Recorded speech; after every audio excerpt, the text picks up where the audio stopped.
Cricket में ball लगने की दर्द आज भी दूसरे नंबर पे है। पहले नंबर पे सबसे ज्यादा दर्द होती है जब ऐसा इंपॉर्टेंट बड़ा मैच सेमीफाइनल वन साइडेड हो जाए। साउथ अफ्रीका, इससे अच्छा यार आप ना ही आते सेमीफाइनल में। मेरे ख्याल से टूर्नामेंट में सबसे ज्यादा गंदी कप्तानी अगर किसी ने की है तो उसकी ट्रॉफी आप मार्करम को दे दें। इतनी गलतियां मैं आपके सामने आज ब्रेक डाउन करूंगा साउथ अफ्रीका की। मतलब क्या ये वही साउथ अफ्रीका की टीम थी जो अभी तक इस वर्ल्ड कप में कोई मैच नहीं हारी थी, जिनको रेड हॉट फेवरेट कहा जा रहा था? शायद अगर इंडिया कल क्वालिफाई कर गई तो फिर भी लोग ये बात कर रहे थे कि साउथ अफ्रीका इंडिया को भी दोबारा हरा देगी।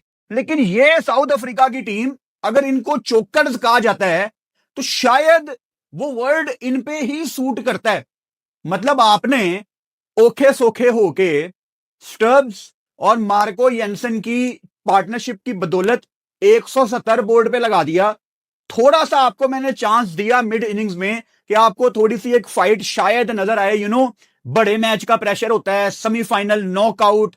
लेकिन जिस तरह की शुरुआत टिम साइफर्ट और फिन एलन ने प्रोवाइड की, इन दोनों पे तो अभी मैं बात करूंगा। मेरा सवाल आपसे यह है, कितने अरसे से आप देख रहे हैं इन दोनों को ओपनिंग करते हुए न्यूजीलैंड से? हो गए हैं ना आपको बहुत ज्यादा महीने, आपको हो गए हैं ना साल देखते हुए कि यही दोनों ओपन करते हैं। और जब ये फेल होते हैं तब भी करते हैं। यार ये टीमें इतनी प्रोफेशनल हैं कि अपने प्लेयर्स को फेल होने के बावजूद ये बैक करती हैं उनकी ओरिजिनल पोजीशन पे। हमने कितनी दफा देखा कि टिम साइफर्ट ऊपर से तेज खेलने के चक्कर में आउट हो जाते हैं, लेकिन उनकी जगह कभी नहीं छेड़ी गई।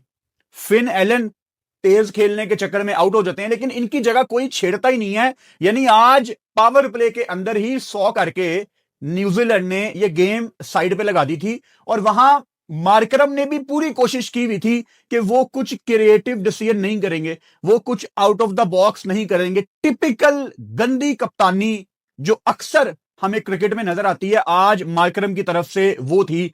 हालांकि फिन एलन ने सारे प्लान फेल किए, लेकिन शायद उनको शुरू में रोका जा सकता था। कैसे रोका जा सकता था? पहला ओवर ऑब्वियसली मार्को येंसन ने किया, दूसरा ओवर रबाडा ने किया, तीसरा ओवर मतलब तीसरे एंड पे लुंगी नगीडी आते हैं, फिर कॉर्बिन बॉश आते हैं। एक चीज बिल्कुल क्लियर हो गई थी आपको पावर प्ले के अंदर कि आप कोई भी फास्ट बॉलर ले आओ, कीवी बैटर्स आपको आज चार्ज करेंगे। उनको बॉल फुटबॉल नजर आ रहा है, वो आपके स्लो बॉल को भी पिक कर रहे हैं, वो आपके बैक ऑफ द हैंड को भी पिक कर रहे हैं, वो आपके कटर्स को भी पिक कर रहे हैं। ये पावर प्ले में चीज तय हो गई थी। बल्कि पावर प्ले तो बहुत ज्यादा लेट है, ये शायद पहले 3, 3.5, 4 ओवर्स में चीज तय हो गई थी। साउथ अफ्रीका का 3 ओवर के बाद एक जो वाहिद चांस था गेम में शायद थोड़ा सा वापस आने का, वो ये था कि आप चुप करके ना ये बॉल दे देते महाराज को, क्योंकि महाराज ने काफी दफा इनको कम बैक करवाया है जब इनको मार पड़ती है। लेकिन मैचअप एक ऐसा वर्ड आ गया क्रिकेट में जो कॉमन सेंस कप्तानों की ना खत्म हो गई है। मैं आपको छोटी सी एक एग्जांपल मैकुंची की तरफ से भी देता हूं। न्यूजीलैंड के ऑफ स्पिनर, उन्होंने दूसरे एंड से नई बॉल कराई, मैकोंकी, जो भी उनकी प्रोनाउंसिएशन है। एक ओवर में वो 2 विकेटें लेते हैं और दोनों विकेटें उनकी लेफ्ट हैंडर के अगेंस्ट थी। एक उन्होंने आउट किया क्विंटन डिकॉक को, फिर उन्होंने आउट किया रिकेल्टन को। उसके बाद मतलब he was on a hattrick, और उसके बाद सेंटनर ने उनको ओवर ही नहीं दिया। क्यों? क्योंकि ऑफ स्पिनर को अब ज्यादातर डाला जाता है खब्बे के आगे। लेकिन ये कौन सा कानून है कि अगर राइट हैंडर आ जाएगा तो ऑफ स्पिनर बॉल नहीं कर सकता? मतलब उसके बाद नीचे डेविड मिलर भी आया, जिसको सेंटनर खुद प्रेफर कर रहे थे बॉल करना, वहां पे भी वो मैकोंकी को नहीं लाए। मतलब क्या सकलैन मुश्ताक दुनिया के अजीम ऑफ स्पिनर रहे हुए हैं, क्या वो राइट हैंडर को आउट नहीं करते थे? क्या वो लेफ्टी को आउट नहीं करते थे? करते थे ना। मुथाया मुरलीधरन नहीं आउट करते थे? करते थे ना। सईद अजमल नहीं आउट करते थे राइटी लेफ्टी दोनों को? करते थे ना। तो ये सिर्फ ड्रामेबाजी है। और मुझे सेंटनर का वो डिसीजन समझ नहीं आया, क्योंकि आपने 170 करवा दिया, पार्टनरशिप लग गई मार्को येंसन की, पार्टनरशिप लग गई स्टर्ब्स की, तो क्या फायदा एक ऐसे बॉलर का जो कि एक टाइम पे he was on a hattrick, लेकिन आपने उसको बचा के रखा, यार इसका ये मैचअप नहीं बनता। तो ऐसे मैचअप्स का क्या फायदा। और ये न्यूजीलैंड टीम की मैं बात कर रहा हूं, सेंटनर की मैं बात कर रहा हूं। आपके जो पाकिस्तान के कोच हैं माइक हेसन, वो भी न्यूजीलैंड से ही है ना।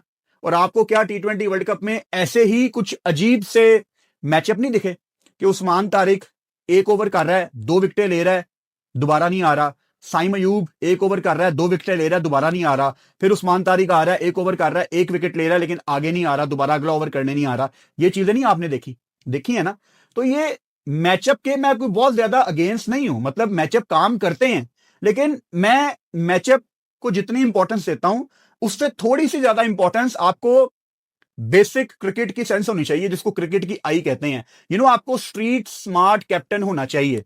और आज वही गलतियां मार्करम ने भी की हैं। अगेन हैं तो ये गोरे, ये मैचअप इनके गिट्टे गोडों में बैठा हुआ है, ये उसके अलावा कुछ सोचते ही नहीं है।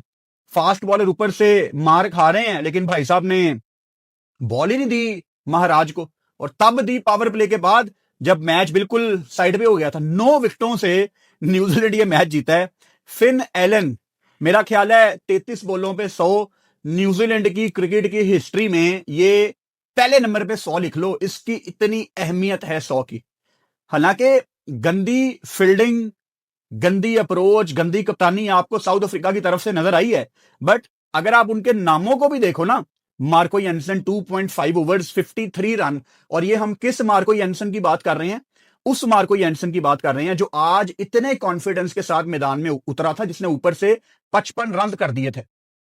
और जब आप एज एन ऑलराउंडर, आपकी पहले बैटिंग आ गई है, आपने ऊपर से 50 लगा दी है, फिर बॉल के साथ ना आप एक डिफरेंट एनर्जी के साथ मैदान में उतरते हैं। उसने मार्को यंसन को नहीं छोड़ा। आप क्वालिटी देखो उनकी टीम में, कागिसो रबाडा उसको भी नहीं छोड़ा। लुंगी नगीडी 2 ओवर में 22, वो साउथ अफ्रीका का इस टूर्नामेंट में हाईएस्ट विकेट टेकर था, उसको नहीं बख्शा। आप कॉर्बिन बॉश को देख लो, पहले ओवर में 22 पड़ा उनको, 2 ओवर 35 ओवरऑल, उसको भी नहीं बख्शा। तो फिन एलन, और ऑब्वियसली इसमें आप टिम साइफर्ट का भी रोल देखेंगे, लेकिन ज्यादा बात मैं फिन एलन की इसलिए कर रहा हूं कि भाई उसका 100 है 33 बॉलों पे, और 8 छक्के 10 चौके।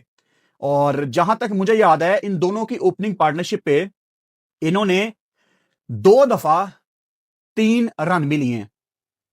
क्या जरूरत है मतलब 3 रन लेने की, 4 ओवर्स में 48 49 50 होने वाला है, still they're pushing for 3 run. मतलब एक आधा चौका आ जाता। ये हमें सीखने की जरूरत है इन टीमों से। मतलब उनका पावर प्ले अच्छा चला गया है, वो अगली बॉल पे, अगले ओवर की पहली दूसरी बॉल पे उन्होंने बाउंड्रीज ले लेनी है, ये सबको पता है। स्टिल वो 2 को कन्वर्ट कर रहे हैं 3 में। क्या जरूरत थी, क्योंकि स्टार्ट ही बड़ा अच्छा हो गया था, स्टिल वो पुश कर रहे थे। ये छोटी छोटी चीजें हैं जिनकी बदौलत ये टीमें फाइनल में आती हैं। ये प्रोफेशनलिज्म होती है कि वो लाइट नहीं लेते। थोड़ा सा शुरू से शुरू करते हैं इस गेम को ब्रेक डाउन करने के लिए। आप भी कहेंगे यार इतने मिनट के बाद ये शुरू से शुरू कर देता है, लेकिन हमारा तरीकाकार ये है। अच्छा, इस विकेट पे न्यूजीलैंड ने टॉस जीतकर पहले बॉलिंग का फैसला किया था, जो कि हर लिहाज से ठीक फैसला था। आज अगर न्यूजीलैंड ये गेम हार भी जाती ना, फिर भी ये ठीक फैसला था, क्योंकि कलकत्ता एक साइड की बाउंड्री बहुत ही छोटी है, दूसरी साइड की थोड़ी मीडियम साइज है, बहुत बड़ी ग्राउंड नहीं है कलकत्ता की। और यहां पे जल्दी सनसेट होता है, जिसका जिसका मतलब है कि ड्यू बहुत जल्दी आती है। और जब ड्यू जल्दी आती है तो आपकी कोशिश होती है कि आप यहां पे पहले बॉलिंग करें और बाद में आप बल्लेबाजी करें। उस दिन हमने वेस्ट इंडीज